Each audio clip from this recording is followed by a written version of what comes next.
Bleckerman here at CES 2014 at Mommy Tech TV, and we're so excited to talk about mobile technology for moms.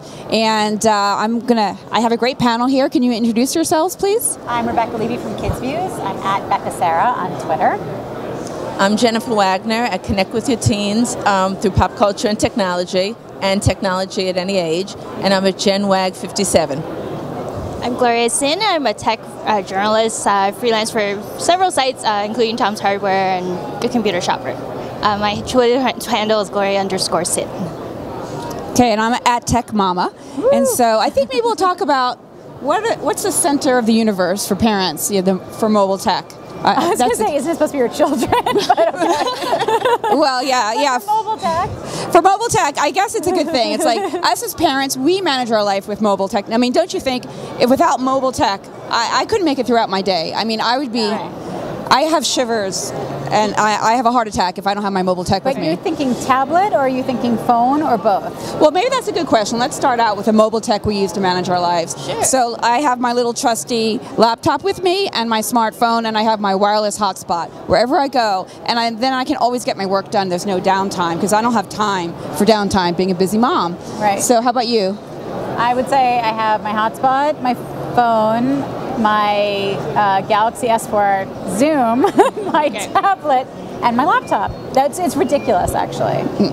I mean, I use my tablet and my phone all the time, but then I have my backup chargers, I have camera equipment, I have so many things, but I would think the most important is the phone, because my kids only know how to contact me through text. That's the only thing they ever use, and if I don't have my phone with me, I won't be able to get their text. Well, I used to dance, so a lot of the dance moms, they have to record their kids doing the recitals. I think one of those like Samsung Galaxy cameras would be really good. It's Android based, so you can upload your videos really quickly. But it's also a phone, so you can go online, play your apps. I think that's a great device for parents. Well, yeah, and then let's take this a step further. The new technology at CES. Let's all get excited about wearable tech. Mm-hmm. Wearable tech, and wearable tech is basically, it has a sensor in it, and it can be used for so many different things. So I'll start by mentioning, it's called the Philip. It's F-I-L-I-P. It's the world's first smart wearable, smart locator and phone for kids.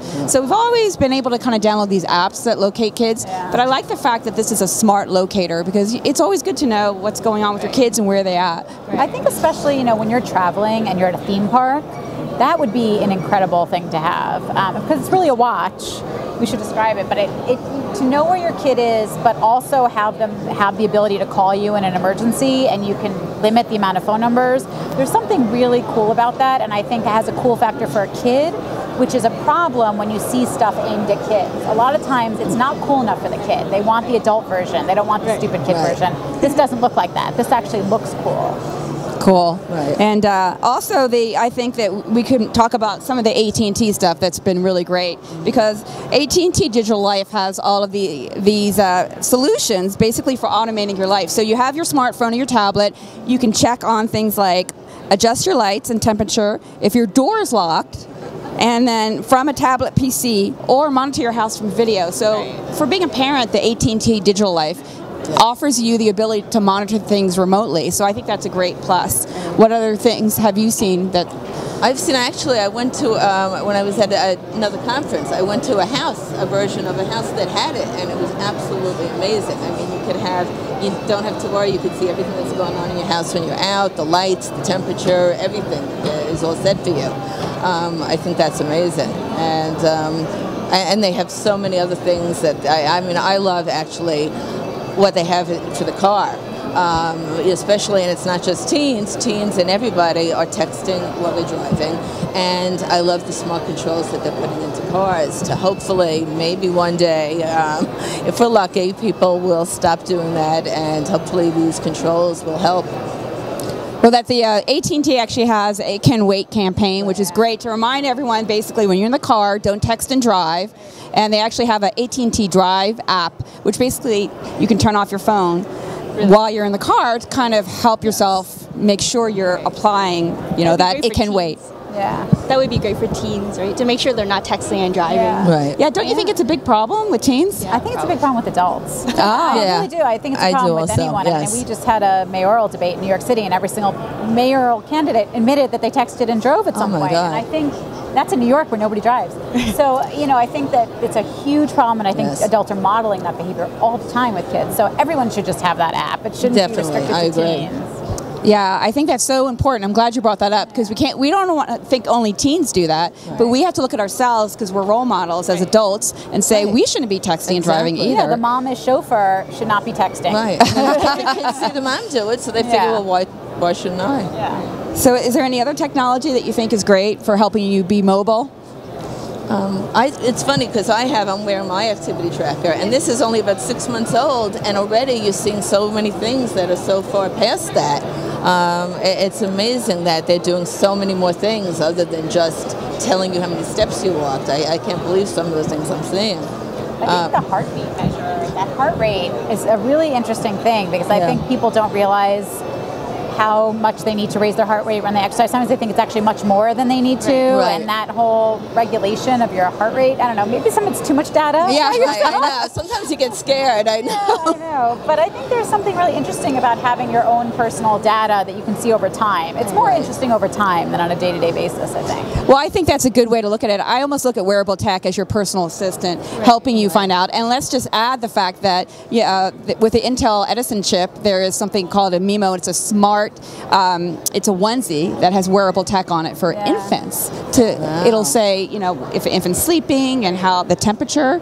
So I love that the wearable tech's being extended to Right. really help us find out information that we need. Right. Have you seen some wearable tech that's? Yeah, there was one that's really pretty. It's called June. I can't remember the company's name, but it measures, it yes, I records your love that your one. skin and how much sun damage you've got Yes. on your skin. Oh, that beautiful bracelet. Yes, Yeah. I love that. I think it's a French company, right? Yeah. And it's like gorgeous. It looks like a jewel on your wrist. I mean, it's something inconspicuous for women. I think that's Right. great. So I think you can basically now monitor pretty much everything here at CS. Right. So that's the good. So then we have to find a good way to use all that new information, right? Right. Well, I now know. we really need the robots to really develop. So that we can have them do our dry cleaning and our laundry and our. And I that's the saw next move. there's a lot of robotics here this year also. There are a lot of robotics. They're very rudimentary still. I think. And well, the smart technology in the kitchen, like Whirlpool has this Yeah. amazing smart technology that helps you find out information, about anything in the kitchen, which is really helping. It's being a busy person in the kitchen, don't you think? Yeah, I think so. Nest has the smoke alarm carbon Oh, monoxide. I love that. I got one. I bought one for myself. I love it. Amazing. I mean, first of all, just to not have that annoying noise Yes. go off and you have to hit it with the broom. Yes. Yeah, Control it with an app is so much better. yeah, exactly. And let's just say I saw a smart crock pot by Belkin. It has wireless in it, and you can turn it off and on from your app and that's change the temperature. Fabulous. That's That right. actually, that sounds so silly. I feel like such a woman being like, that's fabulous. But that's fabulous. Because honestly, there are times where you have stuff cooking, and especially with that, you're supposed to be able to leave it. Right. Right. But you run out to get your kids. It's scary to leave a heating appliance on in your home. I need a flat iron that does that too. Oh, definitely. I'm always scared that I forget to shut it off. I know. Yeah, exactly. So I think the smart devices are helping, and the wearable technology that has all the sensors are helping us get information when we're not at home. So that's a good topic for being mobile. Now we don't have to be at home to get this information. If we have a mobile device, then we're set. Right. Yeah, I saw a Bluetooth-enabled pressure cooker. So it's got a bunch of sensors in it. It'll tell you when you're, whatever you're cooking, you can send your recipe via your mobile device to your pressure cooker. So it really helps you cook and get consistent results. That's what at least that's what they said. I think that would be really cool. I like that. It's like the Jetsons. We're getting there. Where we can just put the food in and it comes out already. So the Jetsons really did call something out here for a future. Yeah, and I think that's really cool is the sensors are being designed in ovens now, and there's a little thermometer you could put in the food, and then you can program in, cook the salmon, and it'll tell you the temperature of the salmon. Right. So, it's so exciting to have all this new technology. Yeah. What else have you seen? Stuff that takes, I think, I have to say, I feel like there's a lot of the same at CES this year, but then it's extended to mobile. So it's a lot of the same products, but then you can monitor it on mobile, or there's an app attached. It's really about connecting you to your technology rather than new exciting technology. I think there's really We've done the 3D TV. Yeah. You know, I mean, there's not the iPhone changed everything with smartphones, and then the iPad changed everything. So I think it's really about now how do we use this technology to enhance our lives rather than big flashy new products. I think that's a really good point, and it goes back to the whole topic of Internet of Things, which a lot of people are talking about right now. And Internet of Things is basically those sensors. And I think at CES this year, what is different for me is that I've seen sensors now in almost everything. So I think they've extended the use of sensors where before it was just in like a wrist or in a device. Exactly. But don't you think it's... Right, and this is really important because this is something that could really take us more places other than just a new flashy thing. This is something that could really change our lives much more.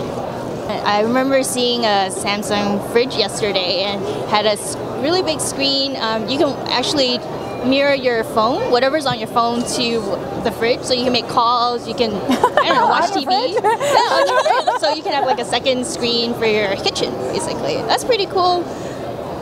That is cool. Yeah, I don't know if it's necessary, but well, I've seen the Whirlpool devices too. You could do a lot with phone and interacting. Yeah. So I think it's great for me because I don't have to worry as much about if I leave the house, I can still control what's going on in the kitchen. Oh God, it's like the ultimate control freak mom. Okay. You can't leave your husband alone to do anything for 5 seconds because you're doing it behind the scenes on your app. Really?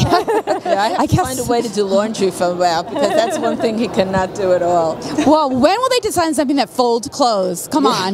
That hasn't been designed yet. Yeah. maybe next CES. Yeah, right. Well, thank everyone for sharing your mobile tech for moms. And this is Beth Bleckerman at Mommy Tech TV at CES 2014.